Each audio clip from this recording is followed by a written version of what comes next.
सारे देश में ये प्रदर्शन चल रहे हैं कांग्रेस पार्टी की तरफ से। और जिस तरह से अमित शाह ने बाबा साहब जो इस देश के दलित, पीड़ित, शोषित, कृषि, सर्वहारा वर्ग के, किसान के, मजदूर के, वंचित समाज के जो आवाज है, जिन्होंने लोकतांत्रिक हक दिया, अधिकार दिया, वोटिंग राइट दिया, इस देश में आर्थिक न्याय के लिए, सामाजिक न्याय के लिए, राजनीतिक न्याय के लिए जो जिस तरह से उन्होंने संविधान के जरिए व्यवस्था करने का काम किया, कोई भी किसी भी धर्म का व्यक्ति हो, किसी भी संप्रदाय के व्यक्ति हो, उसको अपनी इच्छा से अपनी पूजा पद्धति के अनुसार पूजा करने का अधिकार दिया।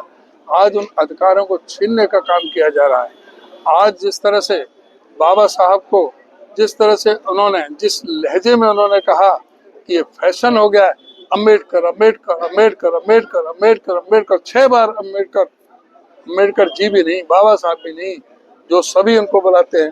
और ये उनकी जो ना, ये पता लगता है कि वो कितनी छोटी मानसिकता के व्यक्ति है। और कहते हैं कि भाई इतना नाम लेते तो 7 जन्म तक स्वर्ग में चले जाता है। भाई स्वर्ग में तुम ही चले जाओ, तुम्हारी वहां जरूरत है, यहाँ जरूरत नहीं है। तुम्हें स्वर्ग की जरूरत है, तुम्हें वहां चले जाना चाहिए, वहां तुम्हारा इंतजार हो रहा है। हमारा स्वर्ग तो ये है जो बाबा साहब ने हमें अधिकार दिए, वो अधिकार मिले, यहाँ पर हमें ठीक शिक्षा मिले, हमें शिक्षा के क्षेत्र में, हमें रोजगार के क्षेत्र में, हमारे स्वास्थ्य के क्षेत्र में जो हमारी मूलभूत समस्या हैं उनके लिए, हमारे व्यापार में आगे बढ़ने के लिए, हमारे हर तरह से हम जो तरक्की कर सके, हमारा तो यही सपना है जो बाबा साहब ने हमें दिखाया है।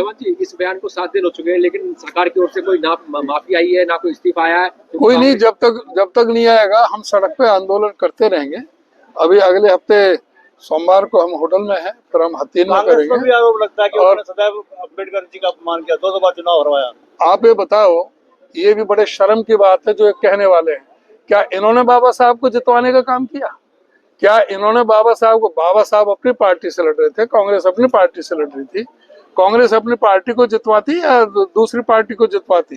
जब वो अपने अलग, उन्होंने शेड्यूल कास्ट फेडरेशन पार्टी बना रखी, जनसंघ की अलग पार्टी थी, क्या जनसंघियों ने बाबा साहब का समर्थन किया क्या कभी? या तो ये कहते हैं कि कांग्रेसियों ने हरवाया और जनसंघ ने उनको समर्थन दिया। ये भी पता होना चाहिए कि जब वहां भंडारा से हार गए थे बम्बई में, उसके बाद में जोगिंदर नाथ मंडल, उनने इस्तीफा देकर के सीट खाली की थी, लेकिन वो भी जब बंटवारा हुआ तो वो भी सीट पाकिस्तान में चली गई। आपको पता होना चाहिए कि जब संविधान सभा का मेंबर होना जरूरी था ड्राफ्टिंग कमेटी के चेयरमैन के लिए, तो वो कांग्रेस ही थी जो अपने सांसद जयाकर से पुणे से इस्तीफा दिलवाया और वहां से बाबा साहब चुनाव लड़े। कांग्रेस ने उनका कैंडिडेट नहीं दिया, तब बाबा साहब जीत करके आए और तब बाबा साहब चेयरमैन रहे ड्राफ्टिंग कमेटी के। और ये भी होना चाहिए कि पहले पंडित जवाहरलाल नेहरू फ्रांस के, जर्मनी के जो विद्वानों को इसकी जिम्मेदारी दे रहे थे। जब महात्मा गांधी थे, जब महात्मा गांधी ने कहा था कि तुम दुनिया भर में ढूंढते फिर रहे हो, दीपक तले अंधेरा हो रहा है, यहाँ हिंदुस्तान में बाबा साहब डॉक्टर भीमराव अंबेडकर से ज्यादा विद्वान दुनिया में कोई नहीं है, ये जिम्मेदारी बाबा साहब को दो। तो महात्मा गांधी जी के परामर्श पर पंडित जवाहरलाल नेहरू ने ये जिम्मेदारी डॉक्टर अंबेडकर को दी थी। और आपको ये भी पता होना चाहिए 299 लोग थे संविधान सभा के सदस्य, जिसमें से 208 कांग्रेस के थे, 73 राजे रजवाड़े थे, केवल 18 दीगर पार्टियों से थे। उसमें जनसंघ से श्यामा प्रसाद मुखर्जी थे, शेड्यूल कास्ट फेडरेशन से बाबा साहब थे, कुछ सोशलिस्ट थे, कुछ मुस्लिम लीग के थे।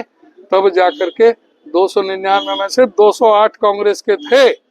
और सारे जो संविधान की एक एक धारा, संविधान का एक एक अनुच्छेद, एक एक आर्टिकल जो भी पास हुआ, वो कांग्रेस ने एक मत से, कांग्रेस की सरकार ने पंडित जवाहरलाल नेहरू के नेतृत्व में वो संविधान जो बाबा साहब ने बनाया था, वो एक एक आर्टिकल पास कराने का काम कांग्रेस पार्टी ने किया था।